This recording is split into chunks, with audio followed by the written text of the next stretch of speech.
Trustoo is an app that helps Shopify merchants collect and display photo and video reviews to build strong social proof. When integrated with BOGOS, Trustoo syncs reviews from gift products back to the original product and displays star ratings on the gift slider and bundle widget, helping increase trust and conversions. Hi everyone, I'm Juice from BOGOS. In this tutorial, I'll show you how to activate this integration and get everything set up smoothly. To begin, make sure that BOGOS app and Trustoo app are already installed in your store. If not, you can use the install links down below in the description. When the installation finished, first, open BOGOS app. Go to Integrations, then select Trustoo. Click Install if you don't have one or I have already installed to move to the next step.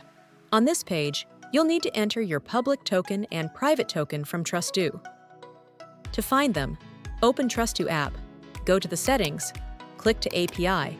You can see the public token here. For the private token, click to obtain private token. It shows up here. Now you just need to copy it, come back to BOGOS, and paste right there.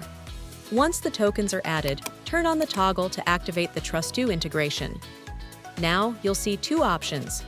Tick Collect Reviews through gift products. This allows reviews collected on cloned gift products to automatically sync back to the original product, so you don't miss any customer feedback. Tick Display Star Ratings to show Trustoo star ratings directly on the gift slider and bundle widget. And that's it. Your BOGOS and Trustoo integration is now fully set up. Just remember to complete the setup of your gift offers and all related widgets in the BOGOS app. If you have any questions or other requests with this integration, please comment below. Thanks for watching.